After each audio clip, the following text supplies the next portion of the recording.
Welcome to the Interagency briefing for meeting water consumption and efficiency initiatives. Hang on a second, I'll get all my stuff together. I promise it'll work. Here we go. I'm Dave Loman, your brief host. With me I have Tarp Wiseman from TMS South and Mark Dunham from FluidLytix. We're going to learn a little bit about that. Mark, you're sitting in an airport someplace. Where are you? I am in Charlotte, North Carolina.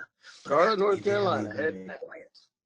Awesome. Well, we want to welcome everybody that has signed up. This is a true interagency briefing all over the place. We love the folks. We got a whole bunch of folks from the VA coming. And I know I saw some people from GSA and the smatterings across the rest of the universe. Because guess what? I think everybody does use water last time I checked. So there you go. So we will just real quick assess an agenda. I'll introduce you to these guys, why they're here, give you some of the briefing controls. We'll review some of the initiatives and regulations that are affecting us in our water consumption and some of the key issues that are being faced by all the agencies, talk about some of the best practices for water efficiencies. And these guys are going to talk about some disruptive technology. I do believe that's the objective here. We'll get into some of your questions and hopefully give you some answers. Some recommended action steps and procurement options and additional resources should you need them. A quick disclaimer, this event is not affiliated or endorsed by the GSA or any other agency. It is provided to you, the audience, for informational purposes only. Whoa, what happened there? Something. Okay, sorry guys. All participation in this briefing is voluntary, and any engagement by you, government personnel, dialogue, we love the dialogue, is not an indication or endorsement of purchase from any vendor, including these guys here or anything that they sell. We will have some polls that are going to be going on. I'll talk about these as well. So what made you guys decide to join us today? Is it because you're responsible for your facility's water supply? Is it because you're responsible for controlling water costs? Or is it just you're interested in water conservation technology, or my boss made me come? Somebody's got to pick that one. So with that, we're going to leave you. Make sure it is painless to do the polls. I promise. So we'll get you. You can pick as many as you like. By the way, apparently, let's share this out. This is what it looks like, guys. 50, 50, 50, 25. There you go. All right. So we appreciate you guys joining us for that. We'll have a couple more that'll be ready for you when we get rolling. So real quick about this briefing, you can control if you like the way the map of this, what is that? The state of Houston? Is that what you told me? State of Houston, correct. That's the state of Houston behind TARP. If you like the way TARP looks, you can make him look bigger. If you want to make him disappear altogether, you can. You can drag the little bar and make us larger or make us disappear. Works like that. You can open up that panel on the right-hand side and you can access the handouts. We do have briefing documents here, including Executive Order 13834, which we will be talking about a little bit today. Some of the guidance for ESPC contracts, because we're talking about savings and applying those costs potentially to be able to purchase other things. And the FluidLytix case study that you can download and print out. You can also raise your hand. You can chat a question if you like, and we always love to talk with you. So if you called in on the phone, you have to enter that code so that we can unmute you, and you can communicate. If it's something that is isolated that you want to take offline, please email us. The email will be there throughout the briefing presentation. GovSupport@TMS South. That's 2 S's in the middle. TMSSouth.com. So we do have the next one. Now we're talking about water. I know we're talking about water, but there's a reason why we're talking about this, because of disruptive technology. Is your home phone only a landline? Is it a landline and a cell phone, or is it only a cell phone? So let us know what you have as far as what you're using for your home phone, because TARP is going to take us through a story in just a minute, and he is going to make it relevant. We will tie this back together, right, TARP? Correct. All right. So we're going to give you another 5, 4. You're not going to believe this. 3, 2, 1, and bam. Watch this. That's amazing. 100%. 100% is now. So So before we get into that story, tell us a little bit about you and TMS and what you've been doing for the past 40 years of your life. Thanks, Dave. So I'm Tarp. I'm with Total Maintenance Solutions South. We believe that people make decisions based off of earned trust. We believe we can earn that trust based off of sharing our knowledge freely and performance. And we believe that buyers are actually teams and that every individual in that team needs personalized service. People knowledge service is our guide. We've been doing that for 40 years. Our mantra is maintain before we repair and repair before we replace. Our customer base is basically professional plumbers and facility maintainers that are responsible for hospitals, schools, prisons, commercial properties, administrative buildings. And structurally, to do that, we've got about 50 folks. That covers and supports 3 retail counters, one in Arlington, Texas, one down in Houston, one in Greenville, South Carolina. We've got 2 warehouses, one in Houston, one in Greenville, South Carolina, and that has national reach. And we've got an outside sales force that covers the 13 states between Texas and South Carolina. And so we found enduring success by helping that community, those professional plumbers and facility maintainers, with their materials that they need for the daily grind of maintenance, finding those, what you may have heard is nearly impossible to find parts. We're very good at that, historic buildings, etc. And then also helping assist and solve those wicked little problems that the team has, whether it has to do with water or a combination of water and budget, conservation, emerging technology, from what you would think is possibly a relatively mundane plumbing arena. So I retired from the Army in November 2017 after 25 years in the field artillery to join family business with a day one contribution of getting an increased presence in the federal market government space. So initially, right out of the gate, I got us registered in SAM as a service-disabled veteran-owned small business. Our president is actually a Vietnam veteran. I got us verified with the VA as veteran-owned. We've got a couple of BPAs under our belt. We've got a GSA contract with over 1,000 of our most sellable items, most moving items, readily available for all of your buying teams. I started running around this warehouse when I was 12 years old. And we've got folks here in the company that have been doing this forever. They are mutants in this industry. There's literally nothing they can't find.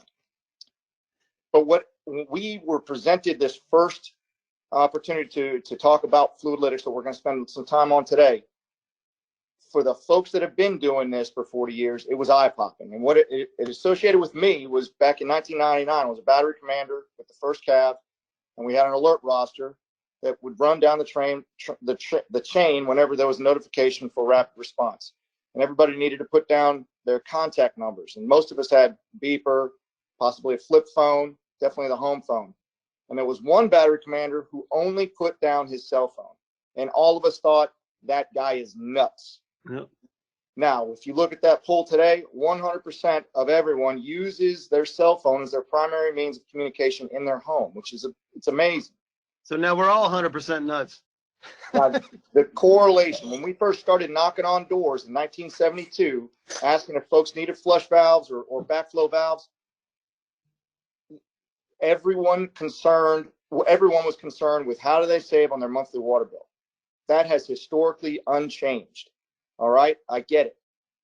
So with that said, keep in mind we still have we have set aside criteria that you can possibly use. We've got a couple of buying vehicles that you can utilize. We apply that people knowledge service at every level. We are here for you. But with that said, when we first heard about FluidLytix, this thing was rapidly grasped as every facility is going to have one of these someday. Every single one. It's like a cell phone. That's fantastic. And first of all, thanks for your service. And I understand you are retired. What level? Colonel. 06. Colonel. Thank you, sir. Thank that you. Is so awesome. Thank you for your service. Thank you, And I'm going to pull us right back over to FluidLytix. Now, Mark, tell us about FluidLytix, how you now established 2018. This didn't just start in 2018, right? No, it didn't. So the inventors and the patent holders of this technology first applied for the patent back in 2012. In middle of the summer of 2018 is when FluidLytix approached the original founders, the Juan Carlos Bocas Sr. and Jr., who came up with the patented technology. and did a joint venture between the two organizations to increase the sales and bring it out to the market, widely spread it. There, were some activities before that, but we've taken on a much different approach, again, going after the entire markets rather than the niche markets that they were working with before. I've got a little device here. This is the valve. This is a 2-inch valve, spring activated in the middle. But anyway, this it's 100% made in the United States. It's a medical grade steel. We can go as far as a small 3/4 of an inch. This is the 2-inch. And we can also engineer it all the way up to a 36-inch device as well. Wow. That's some water flow right there. And I love the fact that it's 100% made in the United States. We have BAA compliance issues. Obviously, you probably are familiar with that as well, folks here. So, and you're nominated for the Innovation Awards for 2020, and I can see why.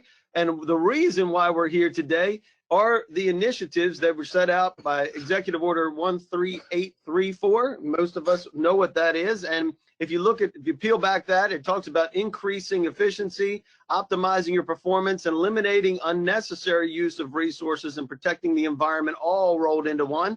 It goes on to talk about reducing the waste, cutting the costs. That's what we're talking about today. And it applies to all federal infrastructure and operations, especially when regarding resilience. We know that that is a key word of the day as well. And the GAO Inspector General report popped out with some additional information for us for maximizing the performance of GSA's real property inventory, as well as the VA, for them to set a timeline for defining goals, objectives, and outcome-oriented performance measures, which this applies to as well. All of this revolves around a key issue. Every one of the agencies has the same issues that they're facing. Most, unless you just built something new within the past few years, most have them aging facilities. You have maintenance costs that are going up. You have a budget constraints from either CR or whatever it happens to be that's coming down on your head from your budget constraints for your agencies. And then you have new construction costs that are going through the roof, because they can't find good constructors and good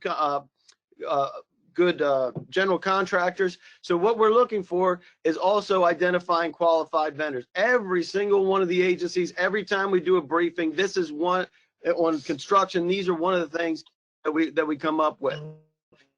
So who is FluidLytix for? And you mentioned you have these little valves. You're going to talk about how they work. This is a disruptive technology for who? Everyone, anyone who uses water. We have put these devices into multifamily units. We have put them into office buildings. We have put them into hotels. On the commercial side, obviously not necessarily for this group, but we put them in restaurants. We put them in car washes. And I imagine the government, washes a few cars, and there's a few cantinas around as well. So kind of fit into that space there too. But anybody that uses water can find that the wave valve will make their water efficiency and their cost come down. And as we haven't talked about it, but anywhere between 15 and 30%. 15 and 30%. Every month. Between 15 and 30%. Month over month. Continuing into whenever. That is fantastic. So let's talk about this, because this is based on an overall problem with fresh water. That's how you kind of got started in looking at the marketplace. So talk to us about this and what this means.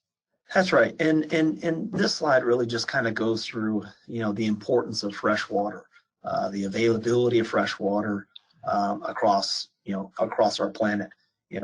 71% of the surface is covered by water, mostly salt water, and only 1% of that is fresh water, and readily available. So it is a scarce resource that we need to take care of and make sure that we get the most effectiveness and efficiency out of the available water that we have today. Fantastic. And so we see that this is not going away. Oh no. And this is just one example. We've kind of taken the marketplace and taken a view, and we'll say that year over year, price increases by about 5.5%. on average. However, there are some places that are increasing the rates of water much higher than that. We have heard some discussion about Chicago area of wanting to raise the water rates by almost 40%. Not sure how that will go through, but that is a discussion point. The other thing that we have found in some municipalities is they get a little tricky with the water rates, that they won't increase the water rates, but they will increase dramatically the sewage rates. And this device, because it measures the water, the only way to measure sewage and to charge you for sewage is on your water meter. So wow. They hit you there. So because we take care of the technology, takes care of it right at the source, which is the water meter, we find that we will have an impact both on the actual water rate as well as the sewage rate. That just shows they get you coming and going. That's right. Oh. I couldn't resist. Sorry, couldn't resist, guys. So especially in Hawaii. This is what blew my mind. We were setting this up yesterday, and we were talking about what you're actually paying for. Everybody here, this is pretty amazing. Let's talk about what you're actually paying for. That's right. So in a utility line, as water starts to come out of the plant, it's flowing in what we call a laminar flow. The pipe is full of water. It's rushing down, in order to gain pressure and gain speed. And as soon as it hits that first curve, it takes a right-hand turn or left-hand turn, and you create a little vortex there. And that little vortex creates a little bit of spacing. And as you go further and further down the line, every time you get a fire hydrant that's turned on, or someone gets their irrigation system and turns it on, there's a water main leak somewhere, you get a little more air introduced into the system. And what we find is that there is some spacing there. 99% of all water meters in the United States, actually globally, are volume water meters. They're just going to read the volume. It's a simple flywheel inside that device that turns. And whether it's all air or partial water, partial air, it's going to give you the same turn of that dial, going to measure the same gallon for that, although you may not actually be receiving a full gallon. And so what we're talking about is we're paying for what? Paying for air. Paying for air. Paying for air. This is where the disruptive technology comes into play, because you mentioned this valve. Now, where does this valve go and how does it work? Because I'm fascinated by the fact that we've been paying for air forever. So right. Go ahead. So if you refer to the diagram that's up on the screen, you'll see that we insert this valve past the water meter on the property side. And what it does is, through this little spring device here, it allows water to go, forward through it, but that spring gives you a little backward compression that goes back to the water meter and gives us a laminar flow of water. So it fills up that pipe all the way out here in front of the water meter with pure water, full of water. There's a spring here. We have several different settings of the spring to make sure that it adjusts to the water pressure that you have in your facility. We warranty the device for 10 years. If it were ever to fail, the failure is going to be in the spring inside of there. And it's a relatively quick fix to take the device out, replace the spring, and put it right back in place. And that is fascinating. As you mentioned that you can go up to, what did you say, 36 inches? Yeah, we have the capability today to design up to 36 inches. I'm not sure that there's an application much larger than 36 inches that we are aware of today, but should there be, then we should be able to engineer that to 48, 64, whatever else may be are required by the customer. Excellent. So how does it work when you go about the process of making this part of a facility? So we're real big into the analytics. The one thing that we don't do is come and promise that you're going to save money, walk away, sell you a device, and you say, well, this darn thing doesn't work. I could tell you tomorrow that, we could go and install, flush valves from TARP, and it's going to save you money on it. And I have no real way to prove it. Well, we get into the analytics side of it. So we will do a pre-installation review of the data to show how much water you're using. We'll find a control value there. And then when we do the installation, we'll also do a post-analytic review of what we're seeing to determine what rate that we see that's being saved in that facility. And we guarantee that. That's the deal here, is that we're guaranteeing that our return on the investment is 18 months or less. And that's all in for That's placement. all in. That's all in. Yeah. There are, we have a couple of different things around installation. So obviously it needs to be installed, but we give the option back to the customer to, install it themselves. We'll train them up to install it themselves, or use a preferred plumber that they have that they've used in their facility before. Of course, we have a network of plumbers that we can use. That's all passed through. We take no profitability on that. It's just simply to get it installed. Everything we believe in this device, this is where the magic happens, and where we see our value. That is fantastic. And you run it all the way through the warranty. I see it's a 10-year warranty. Is that what I see? Yes, sir. Yep, 10 Excellent. years. And so some of the applications, the obvious applications with the federal government, you mentioned a couple other ones because I hadn't really thought about using it. DHS has a ton of fleet vehicles. Anybody has vehicles has to wash their vehicles, and that's all part of it too. Anything that's just regular operations, but if you have something that's really heavy on the water consumption, you mentioned water parks. When we talked the other day, I was like, wow, I don't know that the government has any water parks, but we do know we do know that they do have some pretty heavy duty water consumption requirements, correct? That's right. We certainly do. Some of the military bases, here in Texas, you've got Fort Hood. I think there's 155,000 people who are, in and out of Fort Hood in one way or another. And that would be an excellent location to come in, especially, where they are spending money with the city and all municipalities, because that's where the saving comes through. Yep. But as we see, we're installed in hospitals, we're in multi-unit housing, we're working on a couple of things with a few airports, but we're also in office buildings. Absolutely. And anybody that's involved, we've done some briefings on energy savings performance contracts. This is one of the things that you can build into that, which gets us to our next poll, which includes, what does it mean if you guys were able to save 15 to 30% on your water consumption? Would it help your agency meet your green initiatives? Of course it would. Help your agency meet efficiency initiatives? Absolutely. Would it help redirect spending on mission critical things? Absolutely. And how about this? Make you look good to your boss. I know there's got to be somebody out there with that. So I know we have efficiency initiatives that are out there. So we will make sure. So go ahead and let us know what that would do to help with your agency. Right now, it's 100% helping meet efficiency initiatives. Let us know what you guys think. And we'll keep that open for a minute. We will get to your questions, I promise. We'll get to your questions in just a second. And I think I have to go back to get that slide in order to be able to do the questions next. So let me grab that so we can instruct people on how to do that while you're doing that. Awesome.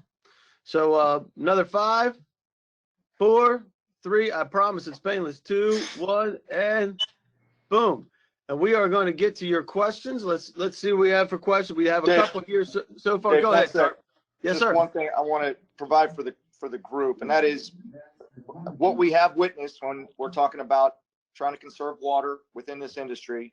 We're looking at aerator options. We're looking at low flow faucets, low flow shower heads, reduced gallon per flush valve. Some of it is legally mandated. Some of it is just agency initiatives. All of those things, all of those methods still apply. This is something separate and distinct from what you may have already implemented. And back to the analytics, the one thing I would add is, for example, a Houston Airport, the Intercontinental Airport here in Houston, United is one of our major customers. If they put in or when they put in all of the low flow, or they reduce the gallon per flush valves across the board in all of their 3 terminals. If the coronavirus hits and we put all of those in, and we're looking at what are their savings in terms of water usage from one month to the other, there's not nearly as many people flying. So it's difficult to say, yep, we didn't save, but you said we were going to save, but our monthly water bill didn't go down. So the analytics piece is important in terms of just verifying that you are getting the savings that we're talking about. Absolutely. And the last piece, I just want to reiterate, all of those things do work. This thing works in addition to, not separately. It's complementary. All right. Oh, absolutely. And you mentioned anything after it goes through the valve, you can still implement those changes with other water consumption. And what were the flow valves you were just talking about with, or the flush valves? What were you talking about? It's regular urinal or toilet flush valves. They've changed the gallon per flush requirement. Okay, very cool. 3.5 to 1.65. All right, so will the presentation be made available? Yes, it is. In fact, you should have it already. I emailed a copy of that out, but if you don't, it will be included in the recap as well. So how much does this thing cost? Well, we have a variable pricing initiative on here, and the reason being is that every market is different.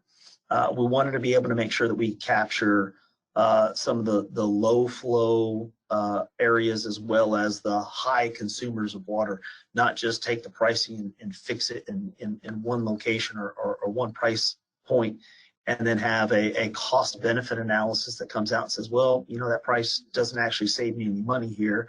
Our initiative was to take it variable pricing, and so we base it upon the usage that we see in a facility, and what we find would be the average consumption savings for the following years, and we take again a small portion of that up front, whereby again the investment here is it pays itself off in 18 months.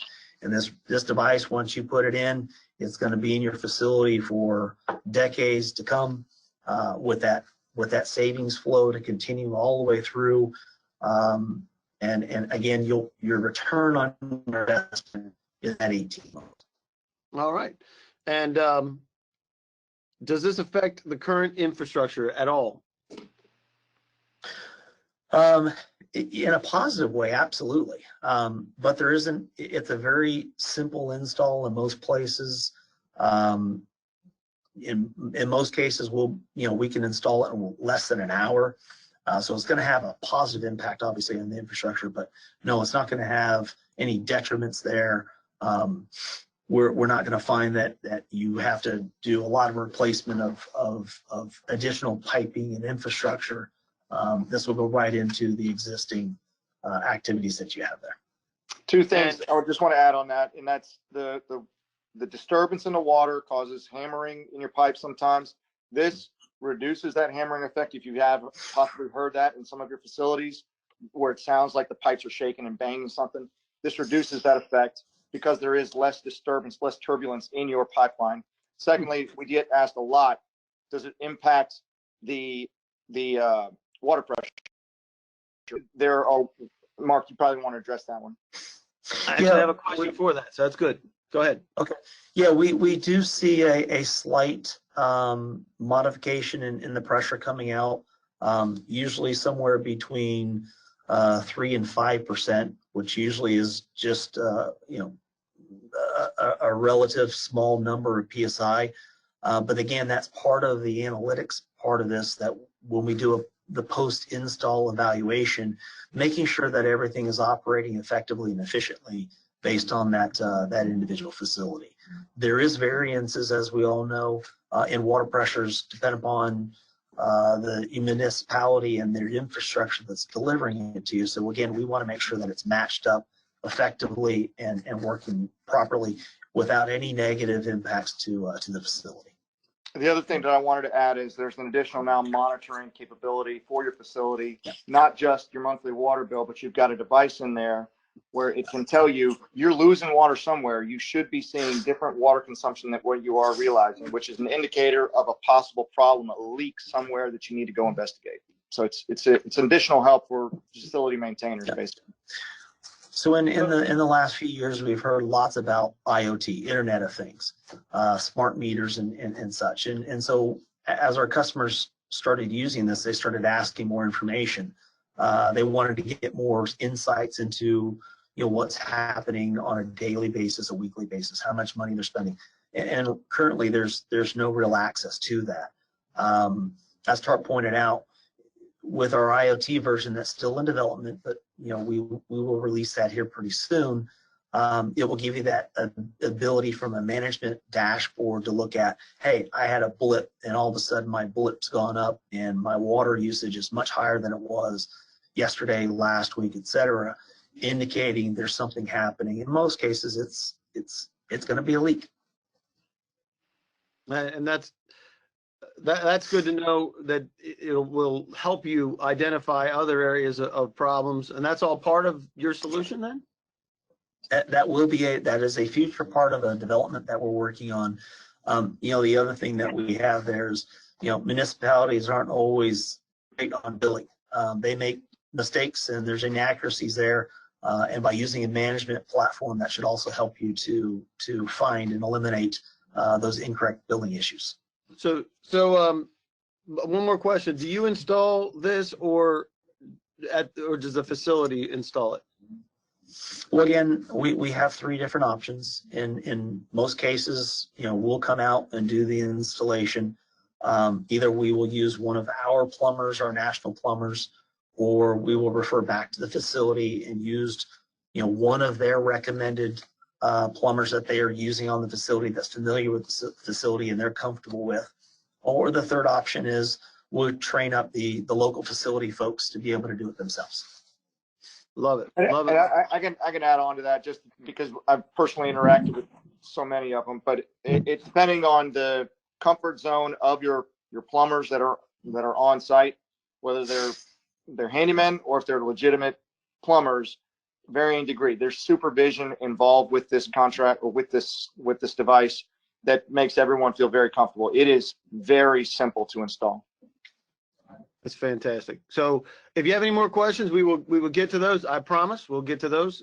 And we do want to talk about the benefits and meeting the efficiency mandates. That's one of the main reasons everybody's here. Everybody's talking about it. Cost savings, reallocating those dollars. And again, ESPC, it does apply for your ESPC contracts, especially when you're bundling your ESPC contract with lighting savings, but this goes right along with it with water.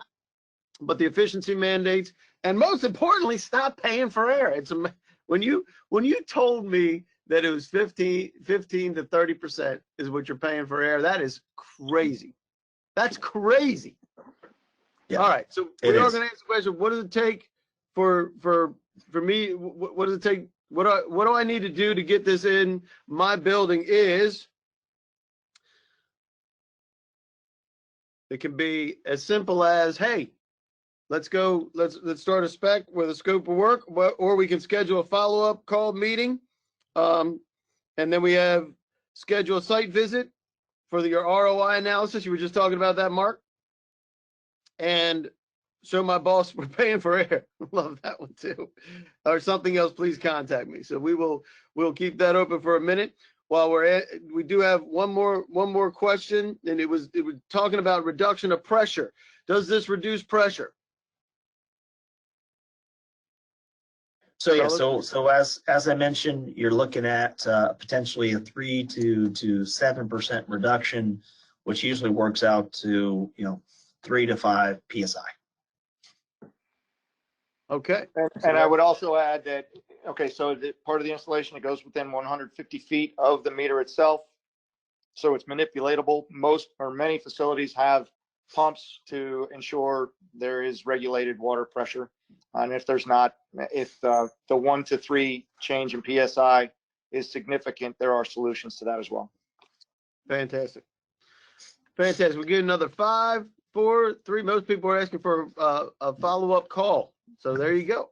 We'll make sure that you get, that's what it's actually everybody.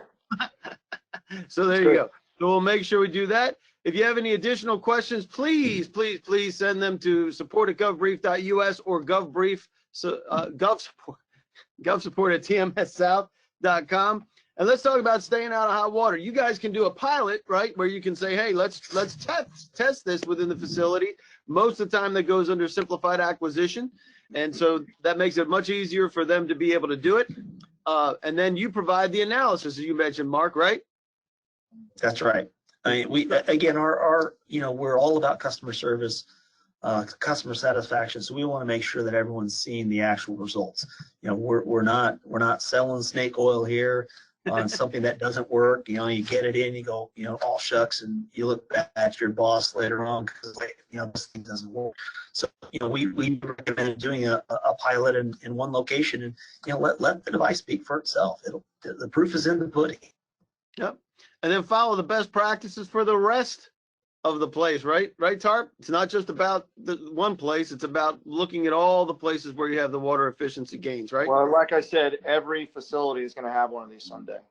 So it does make sense. I get it that if you're responsible for 10 golf courses, if you're in the Air Force, for example, no offense, you want to test it with the first one, that does make sense. That's didn't even think about golf courses. A bunch of them out there. Well, and it's interesting that Tarp brings that up because we are working with a golf course management company that's across the United States. We're putting in a trial here on facilities. They've got a couple courses out in Las Vegas where they spend a tremendous amount of money on water. So they're really looking forward to this device there. So yeah, golf courses can be another area. That's right. And vet your vendors, make sure that they meet the criteria. Use your GSA schedules and establish those BPAs so that when you do find out that this works, you can install it other places. And one place where you may turn is Total Maintenance Solutions South. That would be TARP, who is a service-disabled veteran owned small business. There's the information there. And if you need to run through, if you need 8A, Hub Zone, Woman-Owned, all those, you have partners that you can run through as well for them to be able to do that. You will get a recap email. This will happen early next week. It will include the briefing presentation that you were asking about earlier, the supporting documents, everything that was included in your handouts, TMS capabilities, FluidLytix specs, well as the Q&A that comes from this right here, and a link to the video so you can watch it over and over and over again and submit it to the Academy Awards for excellent entertainment value. So we appreciate you joining us. This is a coronavirus-free zone, by the way. So it makes it easy for everybody. But Tarp, thanks for joining us. It was great, especially with the state of Houston behind you. You're welcome. So we appreciate that. Mark, thanks for the great information. Again, this is disruptive technology, and I think it's really interesting to see what people are thinking. Gotcha. Thank you. So, all right, if you have any more questions, feel free to reach out to any one of the guys, not me. I don't know a thing. Reach out to these guys. They will be able to help you with your facilities questions. And other than that, I don't think we have anything else from anybody along the way. So we're going to let everybody go. But we appreciate you guys joining us today. And go hop on that plane, Mark. Thank you. All right. See you guys. Take care, y'all. Thanks.